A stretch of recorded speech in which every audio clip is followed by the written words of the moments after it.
Hello à tous, c'est Florian de Finevrest et aujourd'hui on va parler d'un sujet très intéressant. Est-ce que vous saviez que la plupart des traders échouent parce qu'ils ne comprennent pas un concept qui est très simple? C'est l'espérance. Eh bien, je vais vous montrer dans cette vidéo pourquoi c'est la clé pour gagner sur le long terme en trading.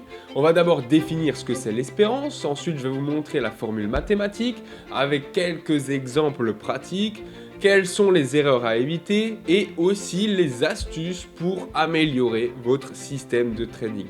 Sans plus attendre, c'est parti! Alors, qu'est-ce que c'est l'espérance en trading?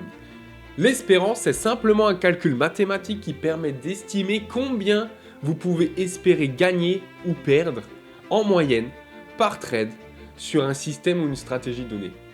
Si vous comprenez l'espérance, eh bien les traders qui arrivent à la comprendre eh bien, peuvent décider quelles stratégies peuvent correspondre au mieux à leur tolérance au risque. Par exemple, si un trader qui a une tolérance au risque assez élevée, eh bien peut être beaucoup plus à l'aise avec une espérance, donc avec un système qui a une espérance aussi beaucoup plus élevée. Même si ça peut potentiellement engendrer des pertes beaucoup plus importantes. Il sait au moins qu'il a une espérance élevée et donc des probabilités qui sont en sa faveur pour être rentable. Pour illustrer la chose, c'est comme si vous êtes au casino et que vous savez à l'avance combien vous avez de chances de gagner. À la roulette, peu importe où, au casino. Mais voilà, c'est comme si vous saviez à l'avance combien de chances vous avez de gagner. Alors qu'en trading, vous pouvez structurer vos règles pour mettre vos probabilités en votre faveur. Alors qu'au casino, c'est pas possible. Tout là, l'art de la magie du trading. Voilà pourquoi ce ratio est essentiel, car il permet d'éviter de se concentrer uniquement sur le taux de réussite, donc les probabilités de succès, ou uniquement sur les profits qui sont ponctuels. Pourquoi? Parce que l'espérance positive garantit, elle assure des résultats stables sur le long terme. Voilà ce que c'est l'espérance en trading. Et maintenant, comment calcule-t-on l'espérance en trading? L'espérance, on peut la calculer de deux manières. L'une pour obtenir un résultat monétaire et l'autre pour obtenir un résultat en pourcentage. La première formule, c'est la suivante. L'espérance est égale au taux de gain fois le gain moyen moins le taux de perte fois la perte moyenne. Donc le taux de gain et le taux de perte, c'est simplement la probabilité de succès. Et le gain moyen et les pertes moyennes, c'est simplement les gains moyens et les pertes moyennes. On comprend à travers ça. L'autre formule mathématique, pour avoir un résultat en pourcentage, je vais détailler un peu plus tard dans la vidéo, c'est la suivante. C'est le taux de gain fois le gain moyen divisé par la perte moyenne moins le taux de perte. Prenons un exemple maintenant. Nous avons un système avec un taux de gain, donc une probabilité de succès de 60%. Un gain moyen de 200 $ et une perte moyenne de 150 $. Donc, la formule va être la suivante. Pour calculer l'espérance, pour obtenir un résultat monétaire, ça va être 60%, donc en chiffre décimal c'est 0,6 fois 200, moins les 40% de perte, donc 0,4 fois 150. Ce qui fait 120 moins 60 égale 60. Qu'est-ce que ça signifie 60?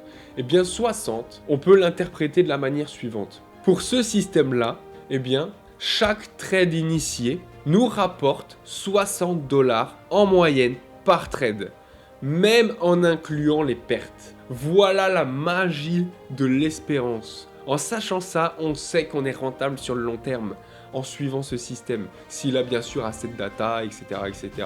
Ça, c'est encore un autre débat. Mais voilà tout l'intérêt, vous commencez à comprendre tout l'intérêt de l'espérance en trading. Et grâce à cette formule, eh bien, les traders peuvent calculer leur ratio d'espérance, ce qui va leur montrer clairement les performances de leur système ou de leur stratégie. Et ce ratio-là, il est applicable pour tout type de système, pour tout type de marché, quelle que soit la stratégie. Et maintenant, poussons un peu l'interprétation de l'espérance un peu plus loin. Pourquoi? Parce qu'il est essentiel pour les traders de comprendre parfaitement ce ratio-là et donc comment l'interpréter. Une espérance positive indique qu'un système de trading doit être rentable et génère du profit sur le long terme. alors qu'un ratio d'espérance négatif, eh bien, il va engendrer des pertes sur le long terme. Plus le ratio positif est élevé, plus le système va être profitable. Pour illustrer ça, eh bien, prenons un système, une stratégie de trading, peu importe, avec un ratio d'espérance de 0,5. Ça veut dire qu'en moyenne, chaque trade que vous allez générer dans ce système, dans cette stratégie-là, donc chaque risque que vous allez mettre, que ce soit des R, ou que ce soit des pourcentages, ou que ce soit X dollars, X euros, peu importe l'unité de risque, eh bien, ce système-là, cette stratégie-là va vous donner 0,5 unité de risque. Donc dollars, R, pourcentage, peu importe. Voilà, je vais dire unité de risque. Donc, peu importe les gains, les pertes, ça va vous générer 0,5. Alors que si vous avez un ratio d'espérance de moins 0,5, peu importe l'unité de risque que vous allez mettre, vous allez en moyenne, sur le long terme, avoir un retour de moins 0,5. Voilà, maintenant je pense que vous comprenez un peu mieux ce que c'est l'espérance, comment la calculer et surtout comment l'interpréter. Mais pour vous familiariser encore plus, prenons deux exemples pratiques. Alors, nous avons un premier système qu'on va appeler A, qui a un taux de gain de 80%, un gain moyen de 100 $ et une perte moyenne de 300 $. Le calcul de l'espérance, eh bien ça va être le suivant, 0,8 fois 100 moins 0,2 fois 300 égale 80 moins 60 égale 20. Donc, nous avons une espérance positive. Nous allons par trade gagner 20, donc 20 $, 20 R. 20 R c'est peut-être beaucoup, mais 20%, enfin peu importe l'unité pareil de risque que vous allez mettre, mais en général on va dire que c'est des dollars. Donc par trade vous allez gagner sur le long terme 20 $. C'est une espérance positive, vous allez gagner sur le long terme, mais ça a quand même des gains limités. On voit que c'est limité quand même, 20 $.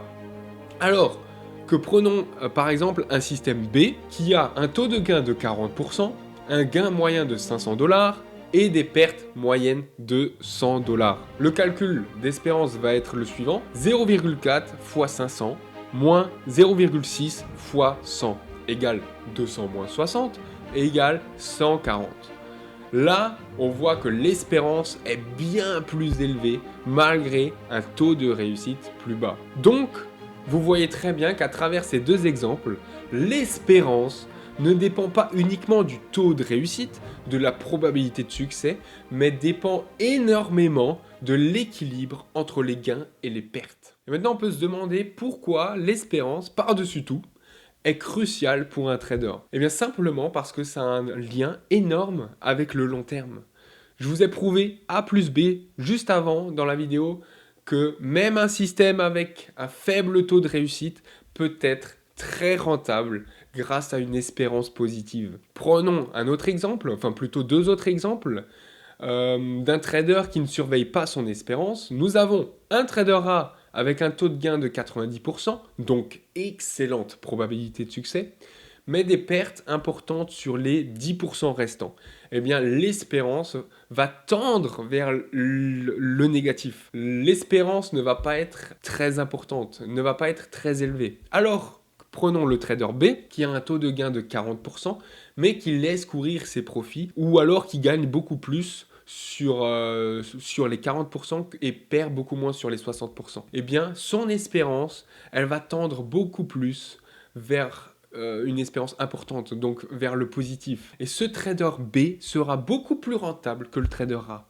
C'est une suite logique des exemples que je vous ai montré, illustré juste avant, mais voilà pourquoi c'est crucial.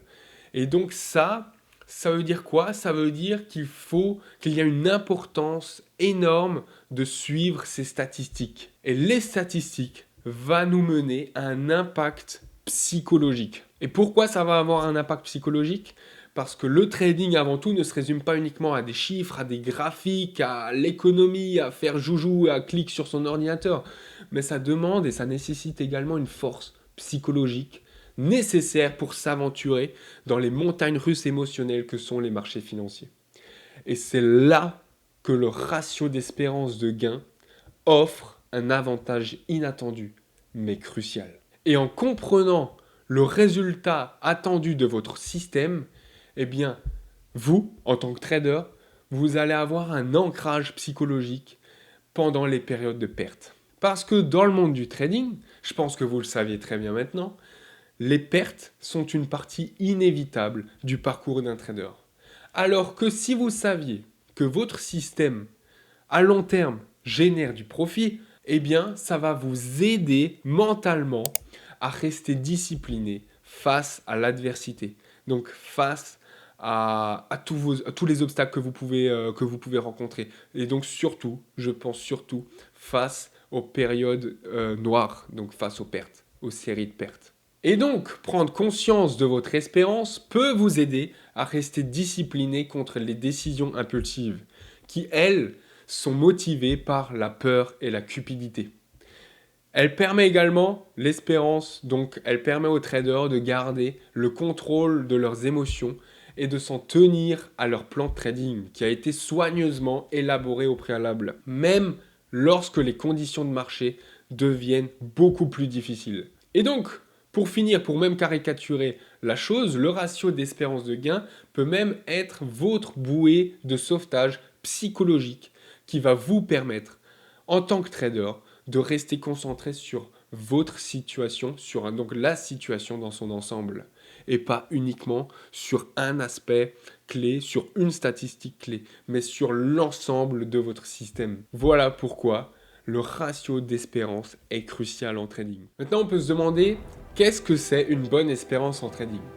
La réponse à cette question, elle va dépendre d'un certain nombre de facteurs, mais en règle générale, une bonne espérance en trading doit être évidemment positive et idéalement supérieure ou égale à 0,25%. Ça va signifier que le ratio d'espérance est supérieur à 1 et donc qu'un trader va gagner beaucoup plus sur ses trades gagnants et perdre beaucoup moins sur ses trades perdants.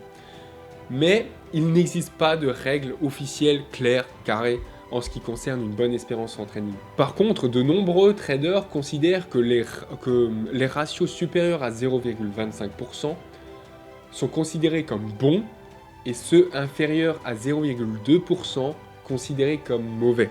Là, je vous présente un tableau qui illustre bien tous les ratios d'espérance et leur qualité. Donc la qualité du système. Par exemple, comme je vous ai expliqué, un ratio à partir de 0,25 est considéré comme bon. Et en dessous, c'est considéré comme moyen. Et en dessous de 0,20, c'est considéré comme pauvre, mais tradable. À partir de 0,30, c'est considéré comme excellent. De 0,5, considéré comme superbe. Et au-delà de 0,70, considéré comme le Holy Grail. Le Holy Grail, en anglais, c'est considéré comme le Saint Graal. Voilà. Et pour calculer ce ratio d'espérance, eh bien, je vous invite à revenir en arrière dans cette vidéo et à regarder la deuxième formule mathématique. Et c'est cette formule qui va vous donner donc ce ratio-là pour savoir quelle est la qualité de votre système. Et j'ai même pas fait attention, mais la formule est en anglais, juste ici, sous votre nez, au-dessus du tableau. Donc, voilà, si vous comprenez l'anglais, vous n'êtes même pas obligé de revenir en arrière. Mais tout ça, c'est bien beau, mais comment maintenant vous pouvez augmenter l'espérance de votre système? Je vais vous donner 3 stratégies concrètes pour augmenter l'espérance. C'est pas bien compliqué, il faut prendre les variables qui sont dans l'espérance. Donc c'est quoi? C'est la probabilité de succès, les gains moyens et les pertes moyennes. Donc la première stratégie, ça va être d'améliorer l'équilibre entre les gains et les pertes. Ça veut dire quoi? Ça veut dire réduire les pertes moyennes. Pour réduire les pertes moyennes, qu'est-ce que vous pouvez faire? Vous pouvez utiliser des stops qui sont plus serrés, plus étroits et une gestion stricte des risques. Je dis bien stricte. Vous ne laissez rien au hasard. Avant de rentrer dans le trade, vous savez déjà où placer votre stop et comment vous allez gérer votre risque, gérer votre trade. Il n'y a pas photo pour réduire les pertes moyennes. Et réduire les pertes, c'est vital en trading.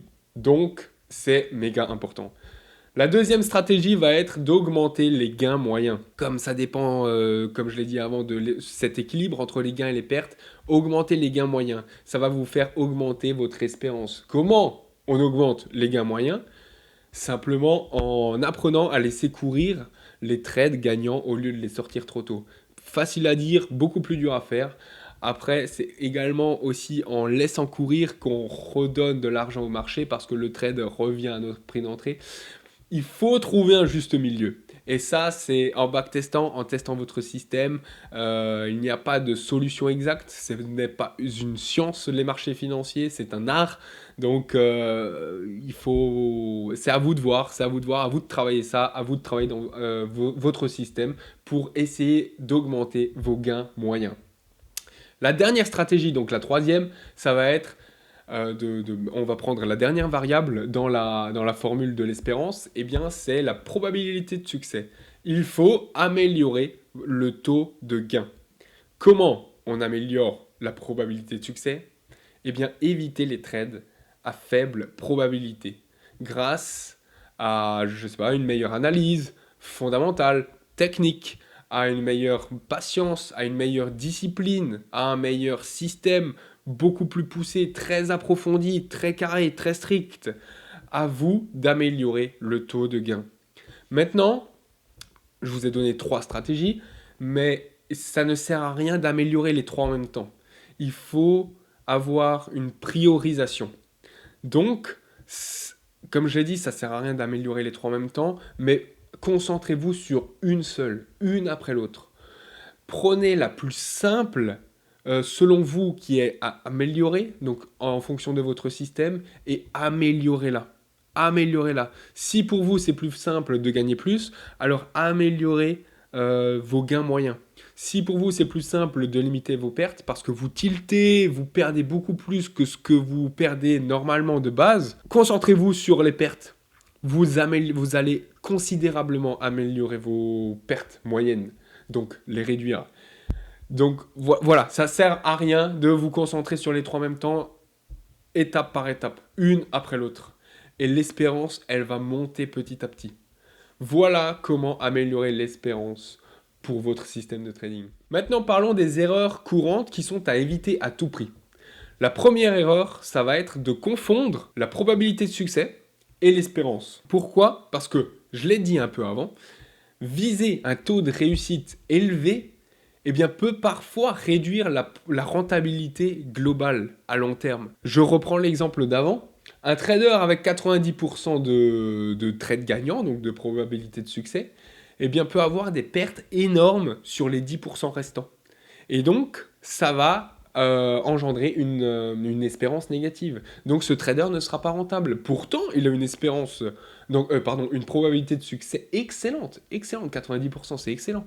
Mais il ne gagnera pas sur le long terme. Donc ça ne sert à rien de viser la probabilité de succès la plus haute possible. Ça ne sert à rien. Les gars, vous allez perdre. Concentrez-vous sur vos gains et vos pertes moyennes. La deuxième erreur, ça va être une suroptimisation des données historiques. Pourquoi? Parce qu'il y a un danger d'ajuster un système uniquement pour qu'il fonctionne parfaitement dans le passé. Donc pour qu'il fonctionne parfaitement en le backtestant. Ça ne sert à rien non plus de passer des lustres à backtester votre système, à améliorer ci, améliorer ça pour que ça fonctionne dans le passé. Il faut également le tester en situation réelle.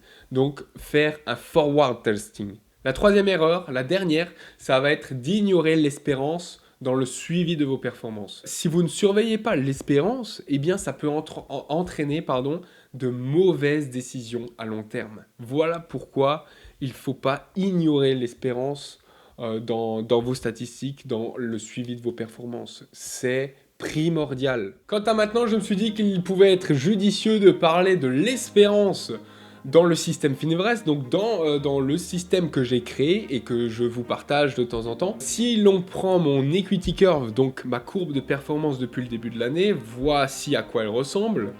Et je précise bien que tout le premier semestre, donc jusqu'à mai, mon système n'a pas été aussi clair qu'il l'est en ce moment, depuis ce qu'il est juin. Et c'est pour ça que j'ai stagné pendant pendant les 5 premiers mois de l'année. Donc je précise bien que voilà, le système que je trade en ce moment n'est pas le même que depuis le début de l'année. Je l'ai modifié et c'est ce qui fait que je suis devenu rentable à partir de milieu d'année. Voilà. Donc je précise bien que forcément les statistiques, les données vont être un peu erronées sur ce système à cause des trades perdants et à cause de cette mauvaise passe tout simplement, enfin de ma manière de trader depuis le début d'année.